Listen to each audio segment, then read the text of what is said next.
할렐루야. 오늘 은혜 받을 하나님의 말씀은 로마서입니다. 로마서 1장 16절에서 17절인데요. 제가 먼저 읽겠습니다.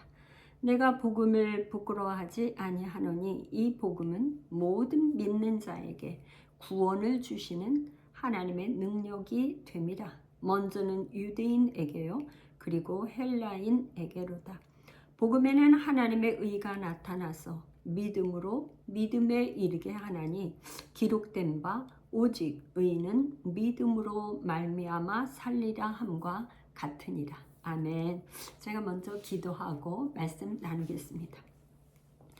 고마우신 우리 하나님 감사를 드립니다. 한 주간도 그리스도 안에서 살게 하신 것 감사하고 오늘도 특별히 로마서 말씀을 통해서 우리가 은혜 받기를 원합니다. 하나님의 성령님 기름 부어 주옵소서.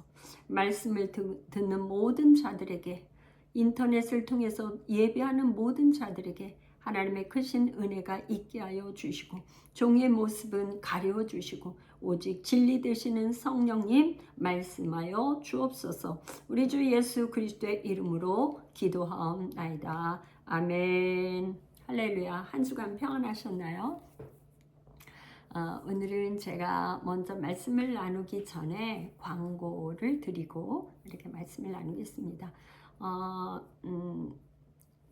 제가 이제 탄자니아를 이제 세 번째 가게 되는데요. 탄자니아 선교를 세 번째 가는데 3월 18일 날 인천공항에서 출국해서 4월 4일 날 돌아오게 됐습니다. 그래서 이제 갈 때는 이제 이번에는 저 혼자 가게 되고 돌아올 때는 우리 김영선 선교사님과 탄자니아의 그 GMSS 학생들 4명과 함께 이제 한국에 오게 됐는데요.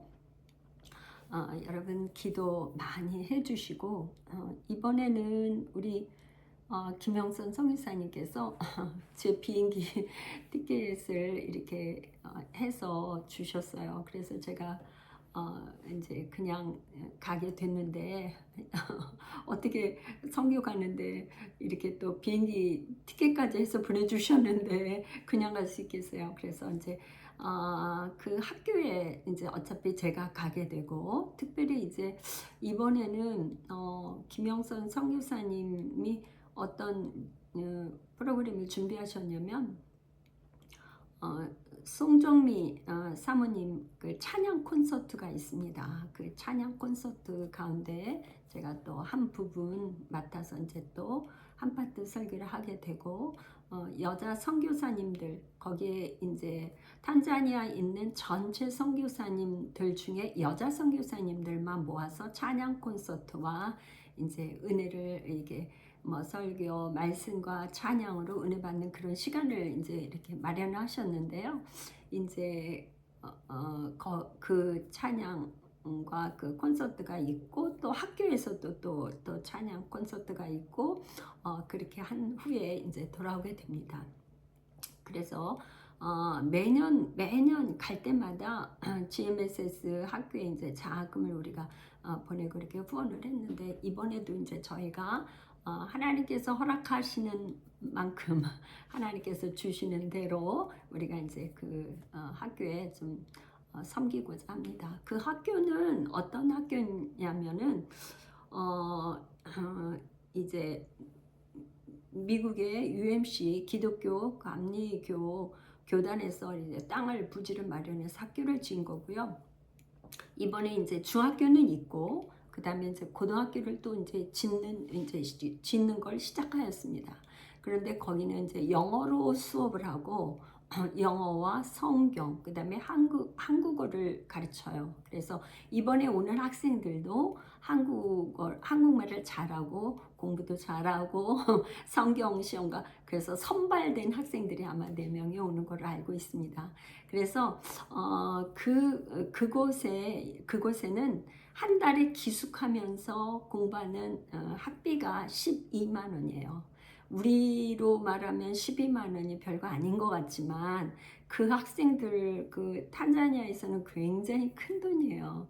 그래서 그 학비를 내고 올 수 있는 학생들이 별로 없어요. 그러니까 반은 부모가 내고 반은 여기저기 후원자들이 모아서 이렇게 등록금을 마련해 주면 그 학생들이 공부를 합니다. 그래서 GMSS 학교를 우리가 이제 계속 이렇게 후원하고 있고, 한 달에 우리가 이제 예수열방교회 전 선교에서 매달 6명씩을 후원하고 있어요. 이거는 이제 6명은 공식적으로 후원을 하는 거고, 이제 특별장학금은 이제 개 중에 정말 공부는 잘하고 그거 하는데 너무나 가난해서 이 저기를 학비를 못 내는 학생들이 많아요. 그래서 그런 학생을 돕든지, 그래서 그거는 이제 선교사님께서 알아서 어떤 학생이 필요한 학생에게 이렇게 주는 그런 걸로 이제 하고자 합니다. 매년 그렇게 해왔고 그렇게 하고자 합니다.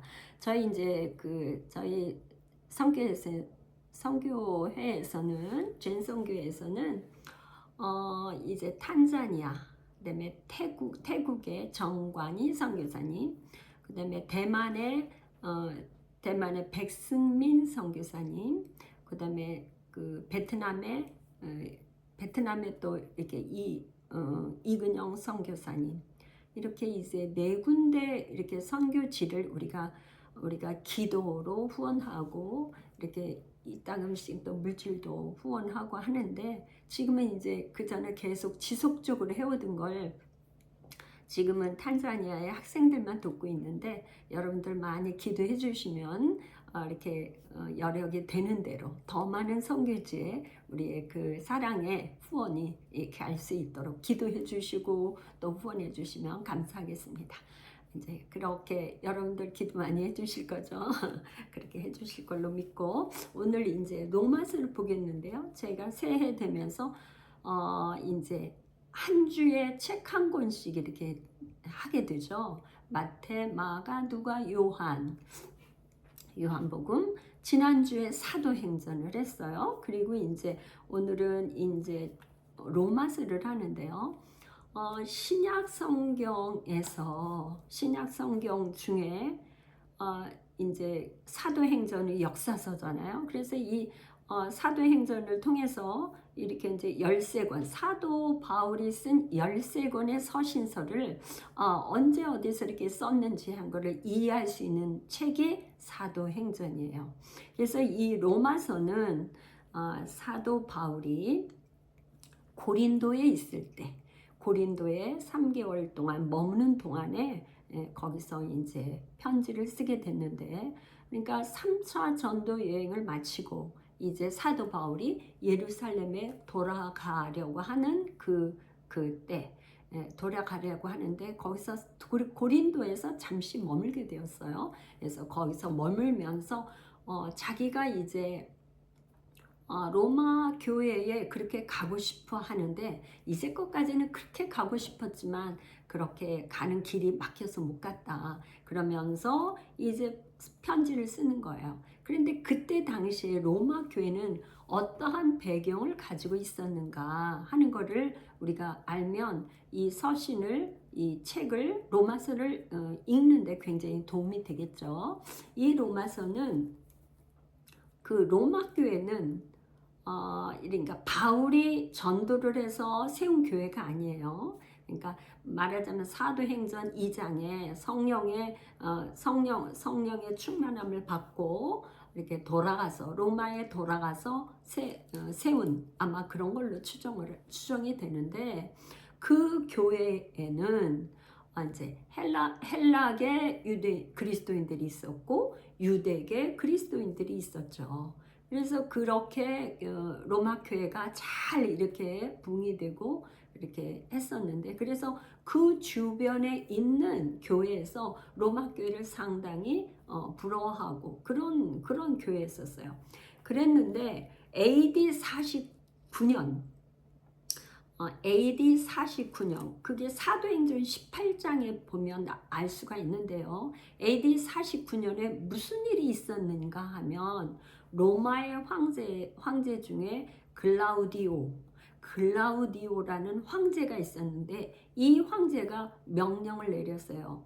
그래서 글라우디오 칙령이라 하는데 이게 어떤 명령이냐면 로마에 있는 모든 유대인들은 다 떠나라.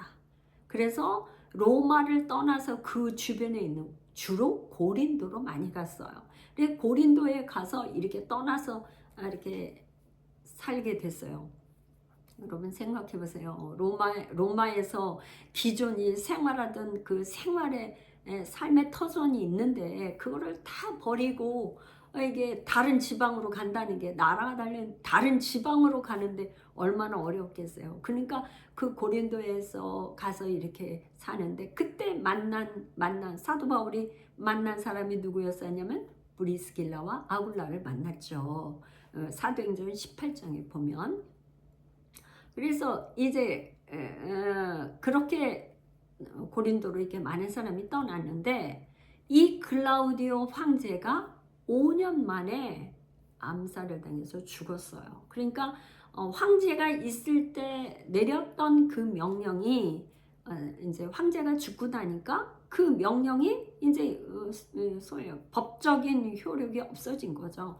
그러니까 고린도나 그 주변의 지역으로 나갔던 그 유대계 그리스도인들이 자기의 터전이 있는 거니까 다시 이제 돌아오게 됐죠. 다시 돌아와서 로마 교회로 다시 돌아온 거예요. 로마 교회는 고린도 교회도 그러고 그랬지만 지금처럼 건물이 크게 있어서 막 교회가 막 몇백 몇천 이렇게 모이는 그런 개념이 아니라 교회가 어떤 식이냐 가정교회예요. 가정에서 이렇게 모여서 예배하는 그런 교회죠. 그런데 이제 그렇게 5년 있다가 돌아와서 보니까 이제 남아있던 헬라파 그리스도인들이 예배하는 예배의 형식, 뭐 어떤 음식 문제, 절기를 지키는 문제, 뭐 이런 게 많이 달라진 거예요. 그걸로 인해서 이 유대계 그리스도인들이 마음이 굉장히 불편한 거죠. 그러니까 그걸로 인해서 갈등이 생겨서 결국에는 이제 분리와 다툼이 일어난 그런 상태였어요. 그래서 그럴 때에 그런 소식을 사도 바울이 듣고 이제 로마 교회에 편지를 내는 거죠. 그래서 이 편지의 그 말미에 가보면 이제 사도 바울은 이제 것까지 다 이제 전도를 사도 바울이 많이 하고 이제 더 이상 이제 전도할 때가 없고 마지막 그때 당시에는 스페인 서바나라고 성경에 나와 있는데 서바나라고 하는 그 스페인이 땅끝이라고 생각했던 것 같아요. 그래서 땅끝까지 복음을 전파하려고 사도 바울이 나를 서바나에 보내줘라. 그러니까 서바나로 가려면 또 선교 후원하는 뭐 후원자들이나 이렇게 그런 저기가 필요하잖아요. 그때나 지금이나 선교나 뭐라든지 돈이 필요한 거 아니에요. 그러니까 나를 그 서바나에 선교하는 데 보내줘라. 그런 목적으로 이제 이 편지를 쓰면서 이 사도 바울은 이 그 로마 교회의 문제, 분리와 다툼이 일어나고 갈등이 있는 문제를 다시 복음이 무엇인지를 복음의 본질이 무엇인지를 이렇게 서신서에 씀으로 인해서 로마 교회의 문제를 복음으로 이렇게 해결하고자 하는 그런 내용입니다. 그래서 이 그 신약 성경 중에 복음서 마태, 마가, 누가, 요한 이 복음서가 있는데 서신서 중에서는 복음서 중에 복음 중에 복음이라고 할 수 있는 그런 책이 로마서입니다. 그래서 오늘 본문을 제가 읽었는데 로마서 1장 16절에서 17절 복음이 무엇이냐 그거를 사도 바울이 아주 이제 이렇게 이야기하고 있습니다. 복음이 무엇이냐 하는데 16절에 제가 방금 읽은 것처럼 내가 복음을 부끄러워하지 아니하노니, 이게 초대교회 때의 이 그 고백의 형식인데, 내가 고백하노니, 내가 신앙으로 고백하노니, 나의 신앙을 고백하자면 복음이 뭐냐 하면, 이거는 부정을 2번씩이나 하면은 강조법이죠. 긍정을 그냥 하는 것보다 부정을 해서 강조하는 거예요. 내가 복음이 무엇인지를 고백하자면, 복음은 모든 믿는 사람들에게 구원을 주시는 하나님의 능력이다. 하나님의 능력인데, 먼저는 유대인에게, 그 다음에는 헬라인에게다. 그리고 복음에는 하나님의 의가 나타나서 믿음으로 믿음에 이르게 한다. 그런데 기록된 바, 이 기록은 어느 걸 기록하냐면 구약성경 하박국 선지자가 쓴 하박국 2장 4절에 오직 의는 믿음으로 말미암아 살리라 함과 같다. 이 오직 의는 믿음으로 말미암아 산다는 거는, 하나님께서 이 하박국이 이제 갈대아 사람들, 바벨론 사람들이 막 쳐들어오는데, 저 사람들은 악하고 포악한 자들인데 하나님 어찌하여 우리를 이대로 버려두시나이까 그러면서 부르짖을 때 하나님께서 말씀을 하신 거예요. 하박국 선지자에게 얘기하기를, 보라 그의 마음은 교만하여 그 속에 정직하지 못하나 의인은 오직 믿음으로 말미암아 살리라. 그거를 이제 인용해 와서 사도 바울이 복음은 뭐냐? 의인은 믿음으로 말미암아 산다는 거예요.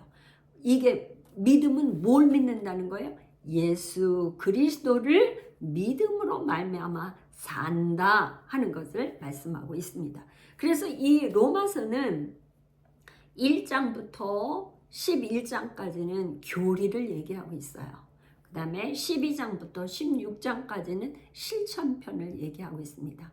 제 유튜브 영상에 로마서 강해 설교가 있는데 1장부터 2장, 3장 쭉 해서 설교한 게 있으니까, 그 구체적인 건 여러분들이 그 로마서 강해한 거를 참고하시면 되고요.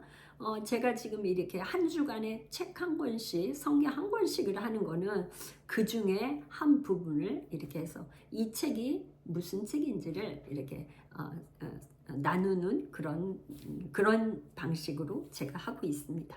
그래서 이제 1장부터 11장까지 복음이 무엇인지 그 교리를 이야기하고 있는데요.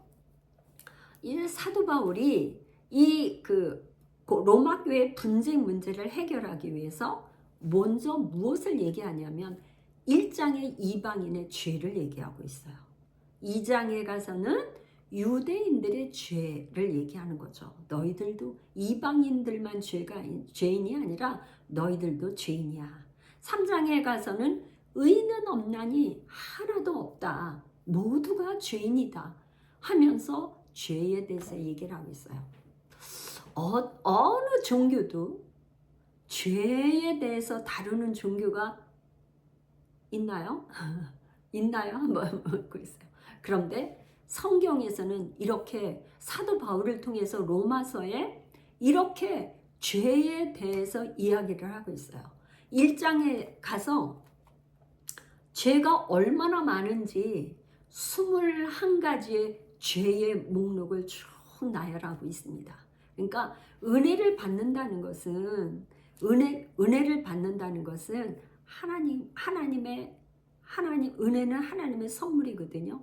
그분이 찾아오시는 거예요. 그분이 찾아오셔서 이 죄인을 만나주시면 다른 게 보이는 게 아니라 자기의 죄를 깨닫게 돼요. 아, 내가 정말 죄인이구나. 내 죄가 정말 얼마나 큰지, 그 큰 죄인이라는 걸 깨닫게 되고, 이 죄 문제를 해결할 길이 없는데 우리 예수 그리스도 주님이 나의 죄값을 치러주셨구나 하는 것을 알게 되고 깨닫게 되는 게 은혜예요. 그게 은혜의 시작이고 하나님의 역사가 시작된다고 봅니다. 그래서 이제 이 죄의 문제, 죄 문제를 이제 1장에서 이제 다루고 있는데요. 1장에 한번 사도 바울이 이방인들의 죄 문제를 다루는데, 우리가 이방인 아니에요. 우리는 유대인이 아니잖아요. 그러니까 이 이방인들의 죄가 어떤 건지를 한번 더 살펴볼 필요가 있다고 봅니다. 그래서 이방인들의 1장의 1절부터 아까 이제 16, 17절까지는 이제 서신서의 인사도 있고 여러 가지 있습니다. 그 다음에 이제 18절부터 이제 불의한 죄에 대해서 이제 이야기하고 있는데요. 제가 좀 읽으면서 이제 나누기를 원합니다. 1장 18절, 하나님의 진노가 불의로 진리를 막는 사람들의 모든 경건하지 않음과 불의에 대하여 하늘로부터 나타나나니, 이는 하나님을 알만한 것이 그들 속에 보임이라. 하나님께서 이를 그들에게 보이셨느니라. 하나님을 알만한 것이 보였다는 거예요. 20절, 창세로부터 그의 보이지 아니하는 것들 곧 그의 영원하신 능력과 신성이 그가 만드신 만물에 분명히 보여 알려졌나니, 그러므로 그들이 핑계하지 못할지니라. 이제 이 만물의 모든 그 것을 보면 하나님의 능력, 하나님의 신성을 우리가 알 수 있게 하나님이 만드셨다는 거예요. 말하자면 낮과 밤이 있어. 그러니까 창세기에 보면 첫째 날, 둘째 날, 셋째 날, 넷째 날에서 해와 달과 별과 낮과 밤을 하나님 만드신 이 우주 만물을 창조하신 그 순서가 쭉 나오잖아요. 낮과 밤이 있어서 우리가 자고 일어나면, 깨어나면 낮이 되고 밤이 되고, 이 모든 것이 하나님을 알게 하기 위해서 만물을 그렇게 만들었다는 거예요. 이제 봄, 여름, 가을, 겨울, 봄에, 여름에, 가을은 추수하고 겨울이 되면 잠자는, 겨울은 마지막 우리의 안식으로 들어가는 거, 이런 모든 절기도 하나님을 알게끔 만들어 놓은 거라는 거죠. 나무가 겨울에 잠자고 봄이 되면 이제 싹이 나고 이제 가을이 되고, 하다못해 나무와 바위, 산을 보면 바위, 이런 바위도 말하자면 예수 그리스도, 이 성경에서는 돌, 바위, 이거 반석, 이 그리스도 아니에요? 그러니까 이 우주 만물의 모든 것은 그리스도를 말하기 위해서, 예수 그리스도를 알게 하기 위해서 만물을 하나님이 그렇게 지으셨다는 거예요. 창조주 하나님께서 뭐 다른 거를 알려주고 싶겠어요? 자기를, 내가 만들었다는 걸, 나를 드러내고 싶겠잖아요. 그쵸? 하나님께서 자기를 드러내기 위해서 만물을 그렇게 지으셨다는 거예요. 그래서 하나님을 믿지 않고 예수 믿지 않는 사람들에게 내가 몰라서 믿지 못했다는 그런 핑계를 댈 수 없다, 이 말이에요. 핑계치 못하게 그렇게 만들어 놓았다는 거예요. 21절, 하나님을 알되 하나님을 영화롭게도 아니하며 감사하지도 아니하고 오히려 그 생각이 허망하여지며 미련한 마음이 어두워졌나니. 그러니까 하나님을 찬양해야 되는데, 하나님께서 우주 만물을 창조해 놓으셨기 때문에 그분을 찬양해야 되는데 영화롭게도 안 하고 감사도 안 하고, 오히려 감사하지 않으니까 어떻게 됐어요? 원수 마귀 사단이 우리의 이 생각을 허망하게 하고 미련하게 만들어서 이제 하나님을 점점 못 보게 하고 멀어지게 하고 그렇게 했다는 거죠. 스스로 지있다나 어리석게 되어 썩어지지 아니하는 하나님의 영광을 썩어질 사람과 새와 짐승과 기어다니는 동물 모양의 우상으로 바꿨느니라. 십계명에 보면 나 위에 다른 신을 섬기지 말라 하면서 우상을 만들지라고 했어요. 하늘에 있는 거나 땅에 있는 거나 물속에 있는 거는 어떤 형상으로도 만들지 말라고 그랬는데 이 어리석은 사람들이 그 사람, 새, 짐승, 동물 모양으로 만들어서 우상 그 앞에서 절하고 돼지 머리 만들어 놓고 절하고 하는 이런 우상으로 바꿨다 이 말이에요. 24절 그러므로 하나님께서 그들을 마음의 정욕대로 더러움에 내버려 두사 그들의 몸을 서로 욕되게 하셨으니 여기에 내버려 두셨으니 이게 굉장히 반복해서 3번 반복해서 나오는데요.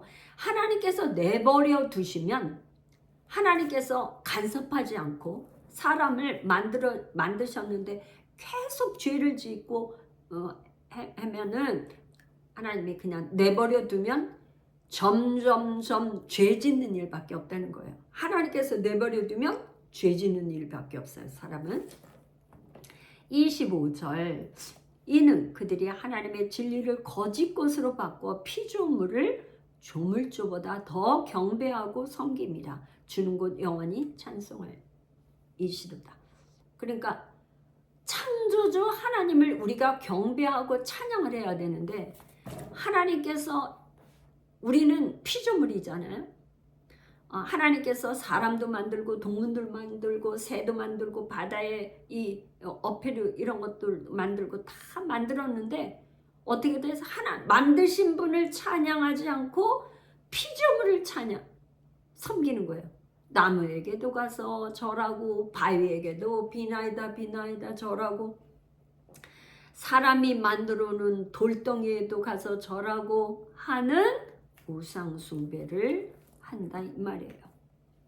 26절 이 때문에 하나님께서 그들을 부끄러운 욕심에 내버려 두셨으니 곧 그들의 여자들도 순리대로 쓸 것을 바꾸어 영리로 쓰며 27절 그와 같이 남자들도 순리대로 여자 쓰기를 버리고 서로 향하여 음욕이 불릴 듯하며 남자와 더불어 부끄러운 일을 행하여 그들의 그릇됨이 상당한 보응을 그들 자신이 받았느니라. 이제 하나님께서 내버려 두니까 이제 어느 정도로 타락을 했냐 하면 성적 타락이 왔는데요. 우리가 죄 짓는데 가장 타락한 게 성적 타락이에요.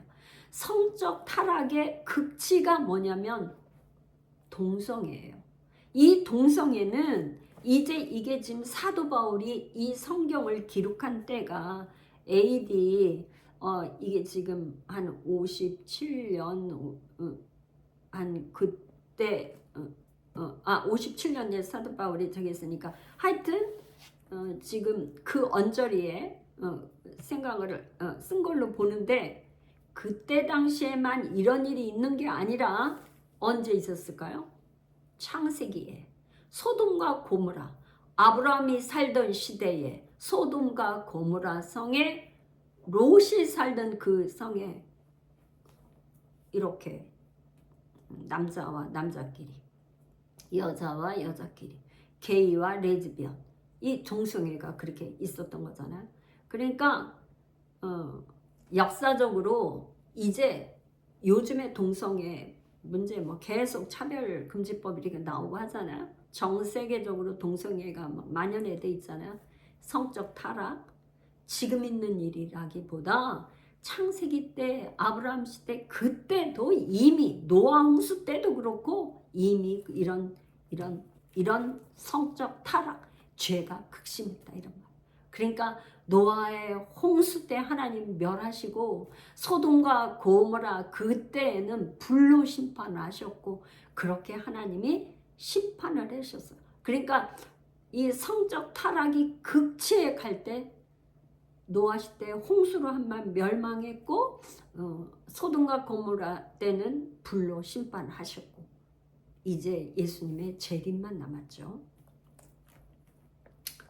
28절 또한 그들이 마음에 하나님 두기를 싫어하며 하나님께서 그들을 그 상실한 마음대로 내버려 두사 합당하지 못한 일을 하게 하셨으니 그러니까 하나님께서 어떻게 내버려 두사 반복해서 하나님이 이제 그냥 죄를 짓게 그냥 내버려 뒀어요. 하나님이 더 이상 간섭하지 않은 거예요. 그러다 보니까 어떤 죄를 졌냐? 21가지의 죄의 목록이 쭉 나옵니다. 곧 모든 불의, 추악, 탐욕, 악의가 가득한 자요, 시기, 살인, 분쟁, 사기, 악독이 가득한 자요, 수근수근하는 자요, 비방하는 자요, 하나님께서 미워하시는 자요, 능욕하는 자요, 교만한 자요, 자랑하는 자요, 악을 도모하는 자요, 부모를 거역하는 자요, 우매한 자요, 배역하는 자요, 무정한 자요, 무자비한 자라. 21가지의 죄의 목록이 나오고 32절, 그들이 이 같은 일을 행하는 자는 사형에 해당한다고 하나님께서 정하심을 알고도 자기들만 행할 뿐 아니라 또한 그런 일을 행하는 자들을 옳다 하느니라. 이 마귀의 속성은 뭐가 있냐면요, 자기만 죄를 짓는 게 아니라 이제 자기의 죄를 합리화를 시키기 위해서 끌어와. 같이 죄짓게 만들어. 그래갖고 함께 죽는 거야. 사형에 해당한다. 죽음의 길로 끌어가는 거죠. 그렇게 자기들만 죄를 짓는 게 아니라 그런 일이 옳다고 하는 거예요. 합리화를 시키는 거예요. 지금 제가 우리의 죄의 근성 15가지를 했거든요. 오늘 이제 4가지를 할 건데, 이 죄의 속성, 근성 중에 자기 합리화, 자기가 옳다고 주장하는 거, 틀렸는데도 틀리다고 인정을 안 하고 옳다고 인정하는 거, 이게 죄의 근성이죠. 그 마귀가 그 배후에서 시키는 일이라고 할 수 있죠. 그래서 지금 이 편지가 어디다 썼다고요? 로마 교회에 쓴 편지잖아요. 그런데 이게 그러면 이렇게 예수를 믿는 사람에게 그럼 이런 죄가 있다는 얘기인가? 우리 7장으로 한번 넘어가 보겠어요. 로마서 7장으로 가면, 로마서 7장에 가면은 이제 뭐가 나오냐면 로마서 7장 17절, 이제는 그것을 행하는 자가 내가 아니요 내 속에 거하는 죄니라. 내 속 곧 내 육신에 선한 것이 거하지 아니하는 줄 아노니 원함은 내게 있으나 선을 행하는 것이 없노라. 19절, 내가 원하는 바 선은 행하지 아니하고 도리어 원하지 아니하는 바 악을 행하는도다. 20절, 만일 내가 원하지 아니하는 그것을 하면 이를 행하는 자는 내가 아니요 내 속에 거하는 죄니라. 사도 바울은 이렇게 이제 사람들이 자꾸 선을 행하고 싶은데 선은 행하지 않고 악을 행하는데 왜 그러냐? 내 속에 죄가 있기 때문에 그렇다. 이런 죄성을 얘기를 하고 있어요. 그러면서 뭐라고 하냐? 24절에는 오호라 나는 공고한 사람이로다. 이 사망의 몸에서 누가 나를 건져내랴. 29절, 우리 주 예수 그리스도로 말미암아 하나님께 감사하리로다. 그런즉 누가 건져낸다는 거예요? 우리 주 예수 그리스도만이 우리를 이 사망의 몸에서 건져내 주실 분은 예수 그리스도밖에 없다는 거예요. 우리 속에는 그런데 뭐가 있냐? 그런즉 내 자신이 마음으로는 하나님의 법을, 육신으로는 죄의 법을 섬긴다는 거예요. 두 마음이 있다는 거예요. 그러니까 마음으로는 우리가 하나님의 법을 즐거워해서 그 법을 섬기고 싶고 그 법대로 살고 싶은데, 이 육신으로는 죄의 법을 자꾸 쫓아간다는 거예요. 그래서 8장에는 뭐라 하냐? 그러므로 이제 그리스도 예수 안에 있는 자에게는 결코 정죄함이 없나니. 정죄함이 없대요. 그런데 이 앞에 말이 굉장히 중요해요. 누구에게 정죄함이 없냐면 그리스도 예수 안에 있는 사람들. 예수 그리스도 안에 완전히 딱 들어간 사람에게는 정죄함이 없어요. 왜 그러냐? 2절. 이는 그리스도 예수 안에 있는 생명의 성령의 법이 죄와 사망의 법에서 해방을 시켰기 때문에 그렇다는 거예요. 그런데 제가 오늘 여러분들에게 좀 말씀드리고 싶은 건 이제 7장에서 8장으로 이 넘어오는 요 사이 간극이 있어요. 성경에는 이게 문자화 되어져 있기 때문에 대화체라기보다 문어체로 된 이 성경에는 이 생략된 것들이 많이 있을 때 다 쓸 수 없잖아요. 그렇죠? 그러니까 생략된 게 많죠. 그럼 어떻게 7장에서 8장으로 이렇게 두 마음에서 육신의 죄법과 하나님의 법이 싸우고 있는데 어떻게 8장으로 넘어오냐? 요 사이에는 로마서 6장에 세례가 나와요. 세례. 뭐냐? 세례는 뭐예요? 예수님과 함께 옛사람이 죽고 예수님과 함께 장사를 지내고 또한 옛사람은 죽고 새 사람으로 부활되는 세례가 있는 거예요. 6장에. 그러니까 세례를 받은 사람들은 물로 요한의 물세례뿐만 아니라 그 세례뿐만 아니라 성령으로 세례를 받아서 8장에 그리스도 예수 안에 있는 사람들은 더 이상 육신의 죄의 법을 따르지 않는다 그런 얘기예요. 그러니까 우리는 뭐냐? 영, 혼, 육이 있어서 예수를 믿고 거듭나면 영은 거듭났지만 우리 속에 무엇이 있어요? 혼이 있어요. 혼. 이 혼은 우리가 성령으로 충만하여서 예배드리고 찬양하고 기도하고 이거를 계속하고 영이 이끄는 대로 성령 충만하게 살 때는 영의 사람이 돼요. 죄 지을 일이 없잖아요. 그렇죠? 성령님이 이끄는 대로 순종하며 가기 때문에. 그런데 이 혼이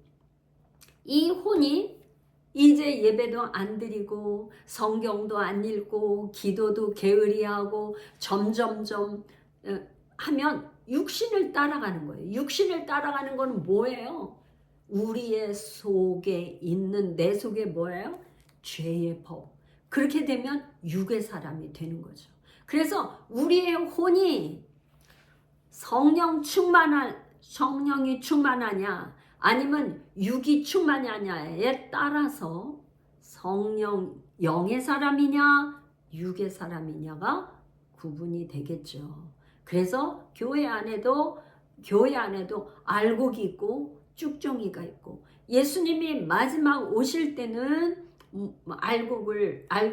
알곡은 출세해서 곳간에 들이고 가라지는 지옥불에 들어가는 거 아니겠어요? 그래서 교회에만 나온다고 안 나오는 것보다 교회에 나오는 건 얼마나 축복입니까? 그렇지만 교회에 나오는 거 그 위에 플러스 뭐냐? 반드시 그리스도 안에 들어가야 되는 거죠. 그리스도 안에 완전 바짝 들어가려면 뭐예요? 내 육신의 생각, 육의 사람, 이 거짓된 거 이런 게 죽어야 되는 거예요. 날마다. 그래서 사도 바울은 뭐라고 고백했냐? 나는 날마다 죽노라. 아니 멀쩡하게 살아서 지금 사역하는 사람이 왜 죽는다 그랬어요? 육신의 생각, 육신의 그런 것들을 날마다 죽는다는 거죠.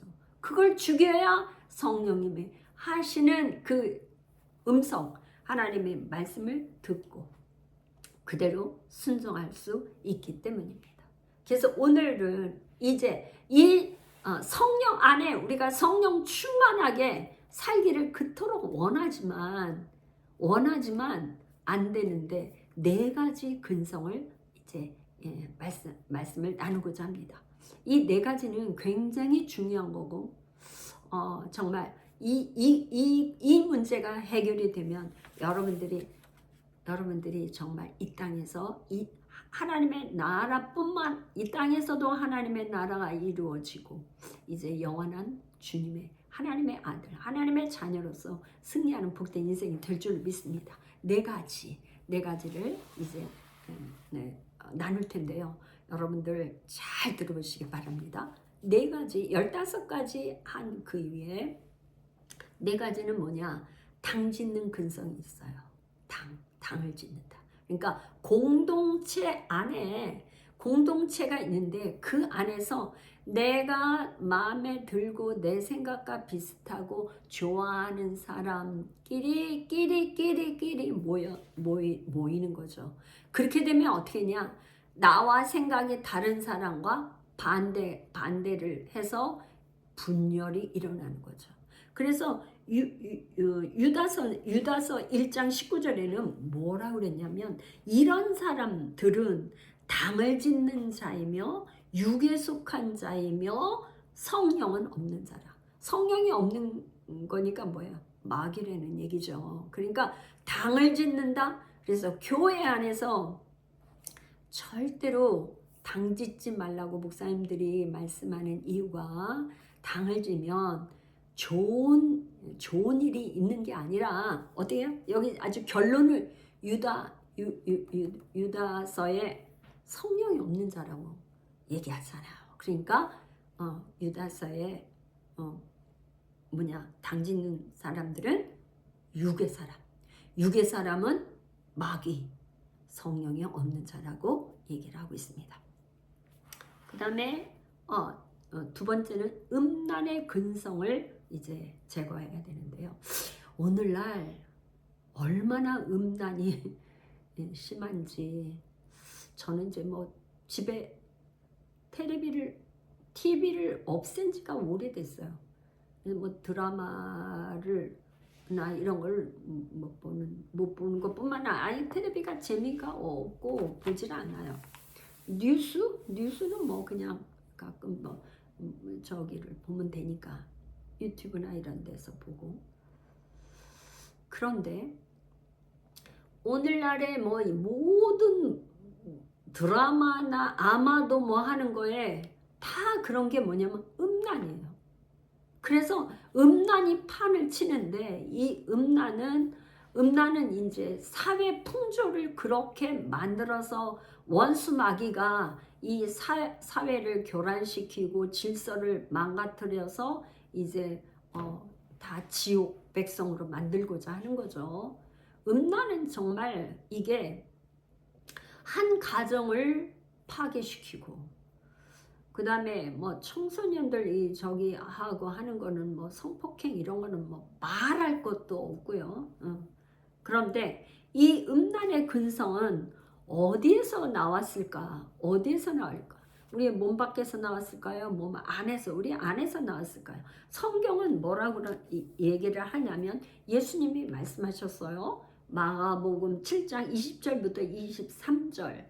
또 가라사대 사람에게서 나오는 그것이 사람을 더럽게 하느니라. 속에서 곧 사람의 마음에서 나오는 것은 악한 생각 곧 음란과 도둑질과 살인과 간음과 탐욕과 악독과 속임과 음탕과 즐기는 눈과 해방과 교만과 광팬이 이 모든 악한 것이 속에서 나와서 사람을 더럽게 합니다. 그러니까 우리의 속에 이런 사람의 마음속에는 악한 생각들이 많은데 음란, 도둑질, 살인, 그러니까 마음속에 음란한 생각이 있으면 음란하게 되는 거죠. 그런 죄를 짓게 되는 거죠. 마음속에 도둑질하는 그런 마음이 있으면 도둑질하게 되는 거죠. 그래서 우리의 이 육체는 누가 주장하느냐에 따라서 이 육체를 주장하는 건 마귀가 주장하는 거죠. 그래서 육체의 일을 계속 하는 거는 마귀에게 사로잡힌 거예요. 마귀에게. 그래서 로마서 8장 5절에서 8절 제가 읽어보겠습니다. 육신을 쫓는 자는 육신의 일을, 영을 쫓는 자는 영의 일을 생각하나니 육신의 생각은 사망이요 영의 생각은 생명과 평안이니라. 육신의 생각은 하나님과 원수가 되나니 이는 하나님의 법에 굴복치 아니할 뿐 아니라 할 수도 없습니다. 육신에 있는 자들은 하나님을 기쁘시게 할 수 없는 일. 당연하죠. 육신에 있는 거는 하나님과 원수가 되니까 하나님을 기쁘시게 할 수가 없는 거죠. 마귀가 시킨 일을 따라가니까 그런 거죠. 그러면 왜 믿는다고 하면서도 육신의 죄의 법을 따라 살까? 왜 그렇죠? 조금 전에 제가 말씀드린 것처럼 우리 속에는 뭐가 있어요? 두 가지. 로마서 7장에 굉장히 중요해요. 8장으로 가기 전에 7장. 로마서 7장 22절. 내 속사람으로는 하나님의 법을 즐거워하되 내 지체 속에 다른 한 법이 내 마음의 법과 싸워 내 지체 속에 있는 죄의 법 아래로 나를 사로잡아 오는 곳을 보는도다. 오호라 나는 공관 사람이로다. 이 사망의 몸에서 누가 나를 건져내랴? 우리 주 예수 그리스도로 말미암아 하나님께 감사하리로다. 이 사망의 몸에서 건져낼 분은 오직 예수밖에 없다는 거죠. 그런즉 내 자신이 마음으로는 하나님의 법, 육으로는 죄의 법을 섬겨.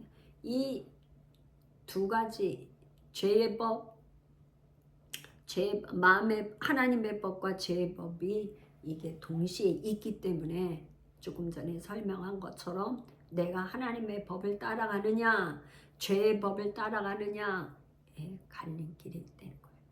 그 선택은 내가 하는 거죠.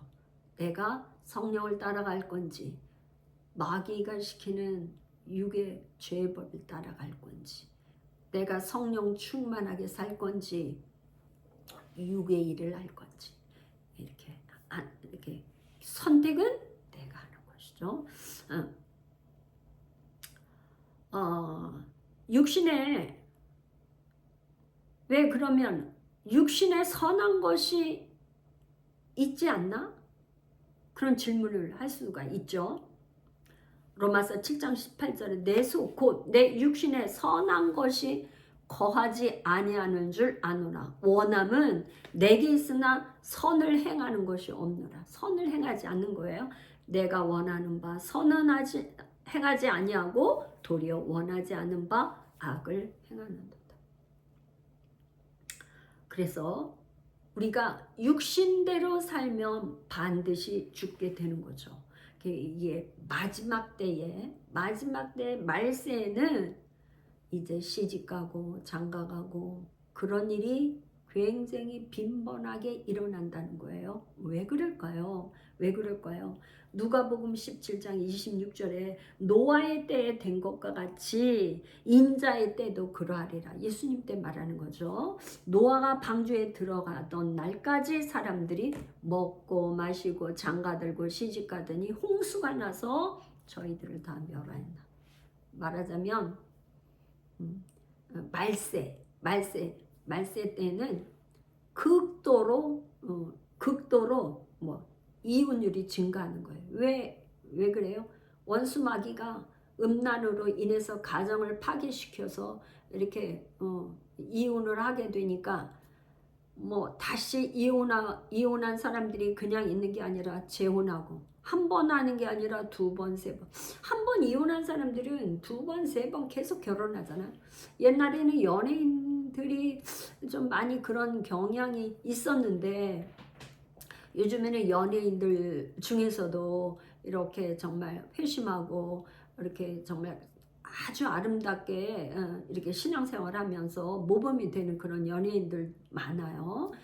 그런데 그렇지 않고 뭐 성격 차이다 뭐 해서 그냥 결혼하자마자 이혼하고 이런 이혼율이 급격히 증가하는 거를 예수님께서 말씀하시는 거예요.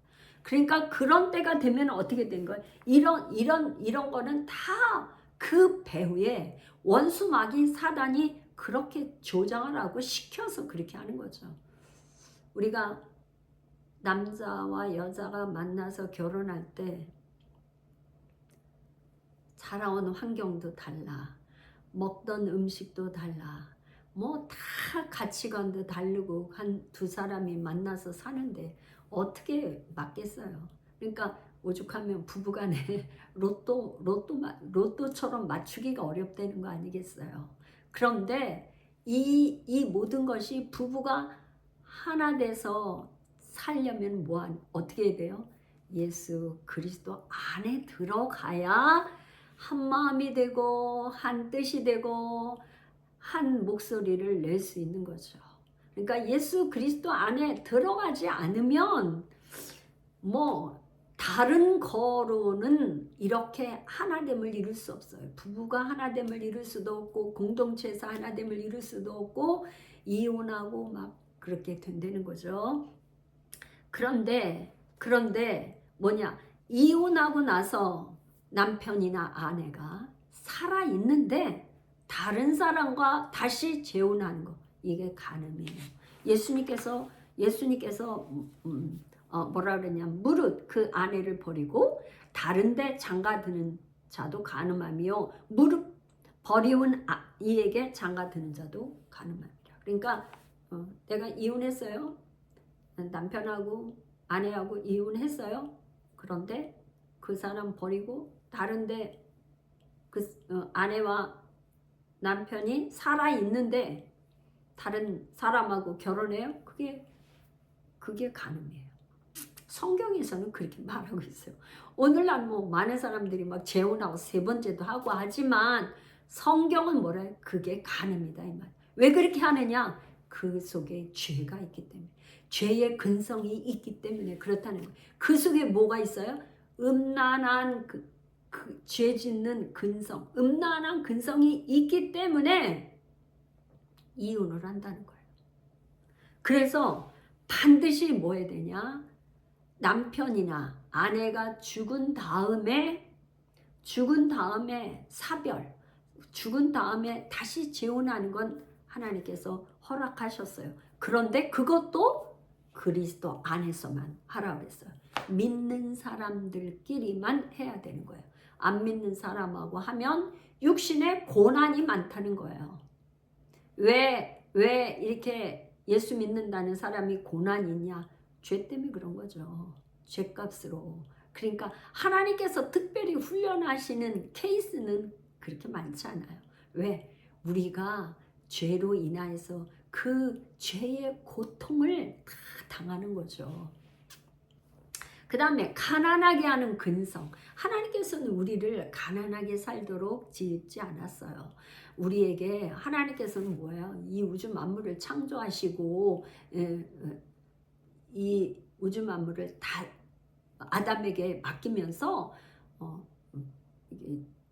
생육하고 번성하고 땅을 지배하고 다스리라고 아담에게 그렇게 다스리고 통치하는 그런 저기를 줬다고요. 그러니까 얼마나 부유하게 이렇게 다스리는 건 뭐예요? 부유한 자가 다스리잖아요. 그렇게 하나님께서는 우리를 부유하게 만드셨지만 가난하게 하는 거는 누가 하냐? 마귀가 하는 거예요. 마귀는 뭐예요? 우상 숭배를 함으로 인하여서 우리를 가난하게 만들어요. 창세기 3장 17절에 아담에게 하나님께서 아담에게 말씀하시는 거예요. 아담에게 이르시되 내가 내 아내의 말을 듣고 내가 너더러 먹지 말라 한 나무 실과를 먹었은즉 땅은 너로 인하여 저주를 받고 너는 종신토록 수고하여야 그 소산을 먹으리라. 땅이 내게 가시덤불과 엉겅퀴를 낼 것이라. 너의 먹을 것은 밭의 채소인지 내가 얼굴에 땀을 흘려야 식물을 먹고 필경은 흙으로 돌아가리라. 그 속에서 내가 취함을 입었음이라. 너는 흙이니 흙으로 돌아갈 것이니라 하시니라. 그러니까 선악과를 따먹은 죄로 인해서 저주를 받아서 이제 남자들이 얼굴에 땀을 흘려서 수고를 해야 되고, 여자들은 이 아기 낳는 고통이 더 심해진 거죠. 애 낳다가 옛날에는 병원이 없어서 아기 낳다 많이 죽었잖아요. 산모도 죽고 아기도 죽고. 그런 고통이 왜 있었냐? 하나님께 불순종한 죄값으로 그렇게 온 거죠. 그런데 하나님께서는 그냥 죄 지은 인간에게 그냥 놔두질 않고 살 길을 열어주셨어요. 무엇이 살 길이냐? 신명기 28장. 신명기 28장은 축복의 장이죠. 제가 읽어보겠습니다. 신명기 28장 2절. 내가 내 하나님 여호와의 말씀을 순종하면 이 모든 복이 내게 임하며 내게 미치리니. 순종하면 복을 주는데 어떤 복을 주냐? 성읍에서도 복을 받고 들에서도 복을 받을 것이며 내 몸의 소생과 내 토지의 소산과 내 짐승의 새끼와 우양의 새끼가 복을 받을 것이며 내 광주리와 떡반죽 그릇이 복을 받을 것이며 내가 들어와도 복을 받고 나가도 복을 받을 것이냐. 하나님께서는요, 그냥 아담과 하와의 이 후손에게 그냥 저주만 받게 한 것이 아니라 이렇게 복을 받는 길을 열어놓으시고 약속을 하셨어요. 내 말에 순종하면 이런 복을 주는 거예요. 나가도 복을 받고 들어와도 복을 받고 떡반죽 그릇에도 복을 받고 두루두루 복을 받게 해주시겠대요.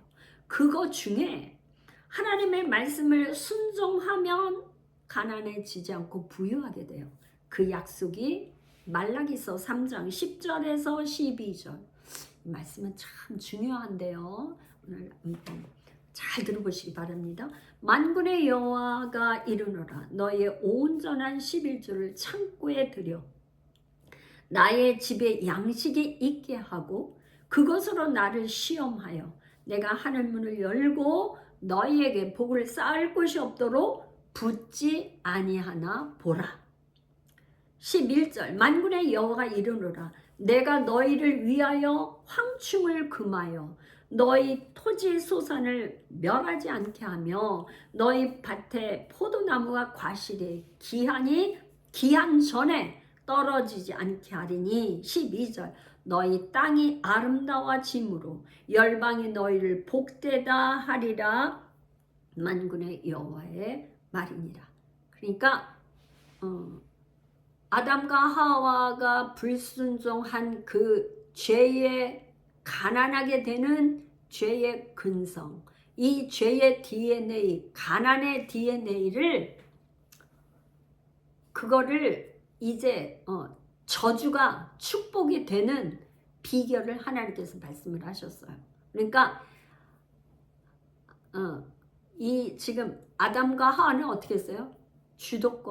주권을 자기가 가지고 있는 거예요. 자기가 뱀이 유혹할 때 이 선악과를 먹으면 하나님같이 눈이 밝아져서 하나님같이 된다는 거예요. 그러니까 하나님처럼 된다는 그 말의 유혹에 넘어가서 먹었단 말이에요. 그러니까 주도권은 하나님처럼 되고 싶었던 거잖아요. 그런데 이 말라기서는 구약의 맨 마지막이잖아요. 너희가 어찌하여 나에게 돌아오라. 나에게 돌아오라. 하나님께서 뭐예요? 죄에서 돌아오라는 거죠. 나에게 돌아오라. 그 돌아오는 게 무엇입니까? 그러니까 11조가 헌물이다. 이 말씀을 하시고 11조에 대해서 말씀을 하시는데 너희의 온전한 11조를 창고에 들여. 이 11조는 하늘 곳간, 하늘 창고에 쌓이는 거예요. 그 쌓이는 것으로 인해서 하늘 문을 열어줘요. 여러분들 하늘 문이 닫히면 여러분 생각해 보세요. 하늘에서 비가 내리고 이슬이 내리고 모든 것이 하늘로부터 오는데 여러분 가뭄이 예를 들어서 몇 달만 가뭄이 들거나 1년 가뭄 들거나 2년 3년 이렇게 가뭄이 들면 어떻게 되겠어요? 우리 먹을 식량난이 일어나서 뭐 난리가 났잖아요. 이스라엘의 아하방 때 3년 6개월 동안 비가 안 왔잖아요. 그러니까 오죽하면 먹을 게 없어서 완전히 그냥 난리가 난 거 아니에요. 식량난이 났잖아요. 그러니까 하늘 문이 닫히면은 아무것도 안 돼요. 하늘 문이 닫히면 가난하게 될 수밖에 없죠. 근데 하나님께서 뭐예요? 너희의 온전한 10분의 1을 나의 창고에 들여 양식이 있게 하고 그것으로 나를 시험해보래. 시험을 하면 내가 너에게 복을 쌓을 곳이 없도록 붙지 아니하나 보라. 그렇게 시험해보라는 거예요. 그래서 이 11절에 하면 어떤 축복이 있냐면 황충을 금해. 그러니까 여기서 황충은 말하자면 원수마귀 사단을 말하고 봐도 되죠. 뭐냐, 황충이 와가지고 이게 곡식을 하면은 다 그냥 갉아먹잖아요, 그죠? 그러니까 황충이 와서 그냥 토지 소산을 갉아먹으면은 소출이 없는 거 아니에요. 소출이 없어. 열심히 땅을 일궈도 먹을 게 없잖아요. 포도나무 과실이 기한 전에 떨어지지 않게. 근데 예를 들어서 포도나무 이렇게 수확을 거두려고 하는데 태풍이 오거나 정말 비바람이 몰아쳐서 이 포도나무 따기 전에 열매를 따기 전에 다 우수수 떨어지면 결실을 못 맺는 거죠. 그러니까 하늘문이 닫히면 뭐냐, 수입보다 지출이 더 많아. 나가는 게 더 많아. 그러니까 전대에 구멍이 뚫려서 아무리 돈을 벌어도 나가는 게 너무 많아서 이게 돈이 모여지질 않아요. 그러니까 사실은 수입보다 나가는 지출을 막아야 돼. 지출을. 그러니까 집에 정말 아픈 사람이 있거나, 옛날 어르신이 그랬어요. 저희 친정 어머님이 그런 말씀을 하셨는데, 집에 3년만 우환이 없으면 부자 된다. 그러니까 얼마나 그걸 삶의 체험을 통해서 하신 말씀인 것 같아요. 그러니까 3년 동안만 우환, 진짜 아픈 사람, 어려운 일 이런 것만 없어도 부자 된다는 거예요. 그러니까 나가는 헛된 돈만 없어도 되는 거잖아요. 부자가 된다는 거 아니겠어요? 그걸 누가 해주신다는 거야. 하나님이 그렇게 하신다 이거예요. 그러니까 이 말라기 이 10의 1조는 나의 주권을 하나님께 드리는 거예요. 그러니까 이 재물, 하나님께서는 우리에게 재물 얻을 능력을 주셨는데, 능력 주신 분 하나님께서 나에게 재물을 얻게 하셨기 때문에 내가 그 중에 다 하나님 것이지만 10분의 1만 드리고 나머지 9는 가지고 생활하는데 쓰지만, 이것도 하나님의 뜻에 합당하게 쓰면 하나님께서 나가는 것도 막아주시고 기한 전에 포도나무 열매 과실이 떨어지지도 않게 하시고, 황충이 와서 이렇게 곳간에 이렇게 토지 소산을 먹어 없애버리지도 못하게 하고 그렇게 하겠다는 거죠. 그래서 이 10의 1조는 근원이 원천이 어디부터 시작이 됐느냐? 아브라함부터 시작했어요. 아브라함이 5왕 왕들이 연합해서 싸우는데 가서 싸우는데 소돔의 아브라함의 조카 롯이 거기 포로로 잡혀갔잖아요. 근데 이 아브라함이 가서 생각해 보세요. 그 연합군이 싸워서 이미 다 패해가지고 포로로 잡혀간 거기에 가서 다시 찾아온다는 게 얼마나 어렵습니까? 그런데 거기 가서 아브라함이 318명의 그 자기가 평상시에 잘 군사로 훈련됐던 그 군사들을 데리고 와서 싸워서 이겨가지고 그 다 롯의 그 저기뿐만 아니라 다 찾아왔어요. 그랬더니 멜기세덱 제사장이 오셔서 아브라함을 떡과 포도주를 가져와서 축복하셨죠. 그랬더니 아브라함이 자기가 빼앗아온 전리품 중에 10분의 1을 하나님께 드렸어요. 그러니까 아브라함 열방의 축복에 너는 복의 근원이 될지다. 너는 복의 사람이야. 말씀하신 대로 이제 그 10의 1조를 하나님 앞에 드림으로 인해서 이제 11조가 이제 시작이 돼서 이제 모세 오경에 이제 10의 1조를 하나님 앞에 드리라 했잖아요. 근데 오늘날 우리가 드리는 거는 멜기세덱의 대제사장 대신은 예수님께 드리는 거죠. 그러니까 11조는 예수님께 직접 드리기 때문에 하늘 곳간에 쌓이기 때문에 여러분이 이 땅에서 연금, 국민연금 여러분들 가입하신 분들 많이 있잖아요. 그래서 65세가 되면은 그 연금을 이렇게 매달 받잖아요. 어떤 분은 뭐 작게도 받고 많이 받는 분은 몇백만 원씩 받잖아요. 저는 그때 굉장히 그 개인 자영업을 하면서 어려워하고 국민연금 많이 못 넣었어요. 그래서 지금 굉장히 조금밖에 못 받아요. 근데 여러분 국민연금 낼 때 세금 4대 보험 그 보험료 내는데 뭐 그게 좋아요? 뛰는데 그렇지만 그걸 그렇게 계속 이렇게 냈을 때 65세 넘어서 노후 보장이 되잖아요. 노후 보장. 여러분 이 땅에서만 사는 것이 전부가 아니에요. 이 땅이 끝나면 반드시 하나님의 나라가 있어요. 천국 하나님의 나라를 가든지 지옥으로 가든지 두 갈래 길이 있어요. 그런데 예수 그리스도를 나의 왕, 나의 구주로 그리스도 구원자를 믿는 사람은 구원은 받는데 그거에 대한 상급 여기 뭐예요? 하늘 곳간에 쌓이는 거니까 10의 1조로 하늘 곳간에 쌓이면 많이 드림으로 인해서 상급을 받는 거죠. 하나님 나라의 상급을 받는 여러분들 다 되시기를 축복합니다. 그리고 이 땅에서도 이 가난의 영이 완전히 끊어지고 여러분들이 정말 예수를 믿음으로 말미암아서 부자 되시고 아브라함은 정말 예수 믿는 그 믿음의 조상 아브라함은 정말 부자였어요. 이삭은 어때? 그의 농사지어서 100배나 열매를 맺고 거부가 되었다 그러잖아요. 거부.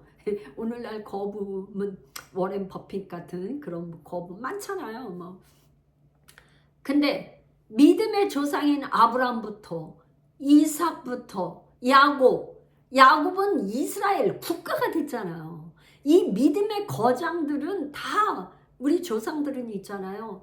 부유한 부자들이었어요. 그러니까 우리도 그 믿음을 예수님 믿고 예수님 본받아서 말씀대로 순종하면 믿음의 부유한 자들은 당연히 부자가 되는 게 이 땅에서도 부유하게 살면서 나누어주고 베풀어주고 열방에 선교하고 하는 것이 하나님 기뻐하시는 뜻이 아니겠습니까? 그러니까 믿는 사람들이 정말 믿지 않는 사람들에게 뿐만 아니라 나눠주는 게 얼마나 좋아요. 옛날에는 뭐 이렇게 집에서 음식을 하거나 뭐 떡을 하거나 뭐 하면 동네에 이렇게 다 이렇게 나눠. 저 어렸을 때 엄마가 이렇게 이건 누구네 갖다 줘라 하면 제가 그거 나눴거든요. 그래서 우리나라가 그래도 지금 이만큼 잘 사는 게 아닌가 싶어요. 복음이 들어왔고 복음이 들어오기 이전부터 우리나라 사람들의 그 성품이 나누어주고 베풀어주고 콩 한 쪽도 나눠 먹으라고 했던 그런 성품 때문에 그래도 이만큼 잘 사는 게 아닌가 그렇게 생각이 듭니다.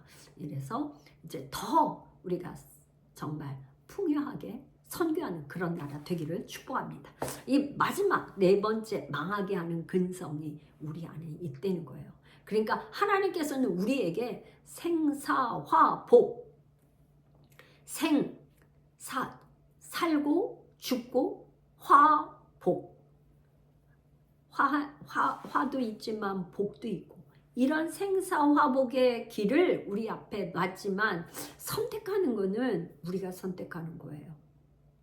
근데 망하게 하는 근성, DNA가 있으면 꼭 망하는 길을 선택한다는 거죠.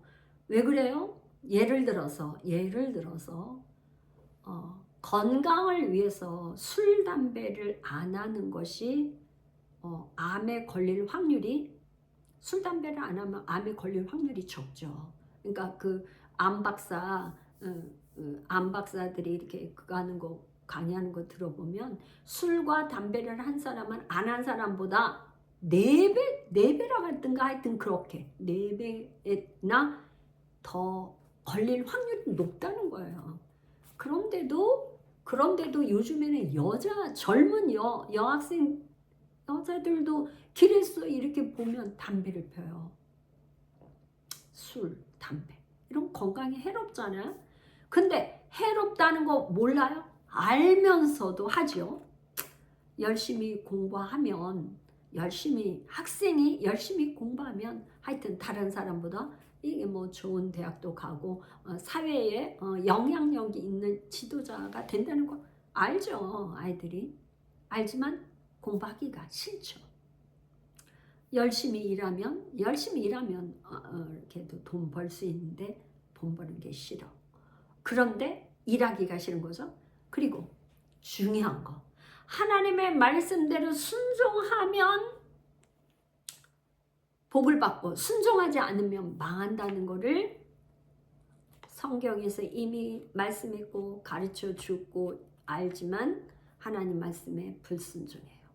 우상 숭배하면 지옥의 형벌이 있다고 했는데 우리 안에는 하나님을 섬기는 것보다 우상이 너무 많아요. 하나님보다 더 사랑하는 것이 많아요. 오죽하면 지금 로마서의 14장에 보면 믿음을 따라 하지 않는 것이 다 죄라고 그랬어요. 우리 안에 죄 문제가 해결되지 않으면 하나님을 만날 수도 없고 하나님 나라에 갈 수도 없어요. 그런데 이 죄 문제, 죄의 근성, 이 망하게 하는 근성을 제거해야 되지 않겠어요? 그런데 이제 뭐가 잘 되는데 망할 때가 되면은 그때 가서 잘못된 길을 선택해서 망하게 돼요. 우리가 잘 아는 솔로몬, 그 솔로몬은 왕이 됐을 때 얼마나 시장을 멋있게 했어요. 정말 다른 왕이 감히 생각지도 못했던 하나님 앞에 1천 번제를 드렸어요. 그러니까 왕이니까 그때 당시에 뭐 소를 드렸지 않을까 생각하니까 소 1000마리를 드렸으니 정말 매일매일 소를 잡아 하나님 앞에 번제로 드렸다 생각을 해보세요. 얼마나 그렇게 해서 하나님께서 내가 너에게 뭘 줄고 그러니까 나에게 지혜를 달라고 한 거 아니에요? 하나님을 듣는 마음을 달라. 지혜, 하나님의 말씀을 듣는, 음성을 듣는 마음을 달라고 한 거 아니겠어요? 그랬더니 하나님께서 너에게 지혜뿐만 아니라 부귀와 영화와 이 모든 것을 주겠다고 그랬잖아. 그렇게 시작한 솔로몬이 그의 마지막 때는 애굽에 그 많은 우상 숭배하는 여인들과 결혼하여 솔로몬의 마지막은 결국 어떻게 했어요? 나라가 둘로 갈라지고 나라가 분열되는 그런 비극을 초래한 왕이 솔로몬의 죄값이잖아요. 솔로몬의 죄값으로 인해서 나라가 분열됐잖아요. 망하는 길을 택한 거잖아요. 우상 숭배. 그때 당시에는 솔로몬은 굉장히 합리적인 선택을 한 거예요. 왜?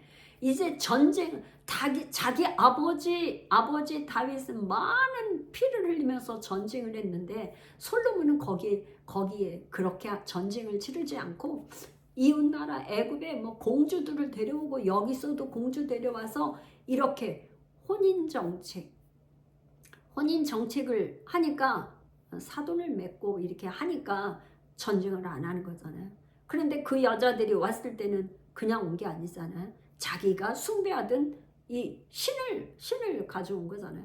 그러니까 솔로몬이 왕궁을 짓는데 그 많은 시간을 보내고 결국에는 패망하는 길로 갔지 않습니까? 우리는 어떻습니까?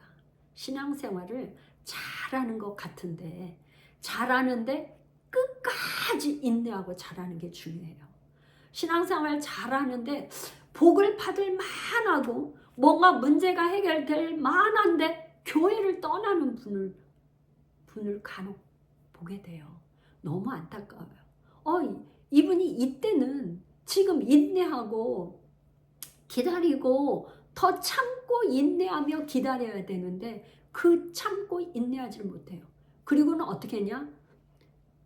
개중에는 성도님들 중에 당장에 기도해서 뭐 응답받아서 문제가 해결되는 것을 원하세요. 그러면 얼마나 좋겠습니까? 그렇지만 그렇게 문제가 해결되고 복을 받는다는 것은 많은 내공이 필요하지요. 많은 내공이 필요해요. 10의 1조 내가 이번에 한 달, 두 달, 세 달 했다고 물질에 하늘문이 열리나요? 절대가 안 돼요. 하나님께서 안 속아요. 10의 1조 드리는 거 최소 3년 자기의 체질이 돼야 돼요. 체질이 돼요. 하나님의 말씀에 순종하는 체질이 돼야 돼요. 그러니까 성경 읽는 거 제가 올해 시작을 성경 읽기를 삶의 한 부분으로 이렇게 하라고 해서 시작한 거 아닙니까? 성경 읽는 것도 체질화, 하나님 앞에 10일 1조를 드리는 것도 체질이 돼서 그게 삶이 되어야 돼요. 삶이 될 때 이제 내 환경이 점점 바뀌죠. 1년, 2년, 3년, 4년 이상 가면 이제 점점 환경이 변화가 있어요. 그 환경 변화 오기 전에 마음의 변화가 먼저 와요. 예배가 달라지고요. 벌써 좀 달라집니다. 내 마음이 바뀌고 변화가 일어나면 환경이 바뀝니다. 여러분들 성경 많이 읽고 계신가요? 이제 4가지 오늘 했죠. 당짓는 근성, 그 다음에 이 당짓는 거는 분리하는 거라고 그랬죠. 그 다음에 가난의 근성, 이 음란의 근성, 그 다음에 망하게 하는 근성, 이 모든 거를 다 우리 안에 다 내몰고 성령의 충만함으로 여러분들이 집에 정말 마가의 다락방 같이 기도하는 곳, 기도하는 시간, 기도하는 장소, 이거를 삶의 말씀 보고 기도함으로 거룩한 삶에 이루어서 올해 여러분들 큰 역사, 하나님의 놀라우신 역사 있기를 예수님의 이름으로 축원합니다. 기도하겠습니다. 거룩하신 아버지 하나님 감사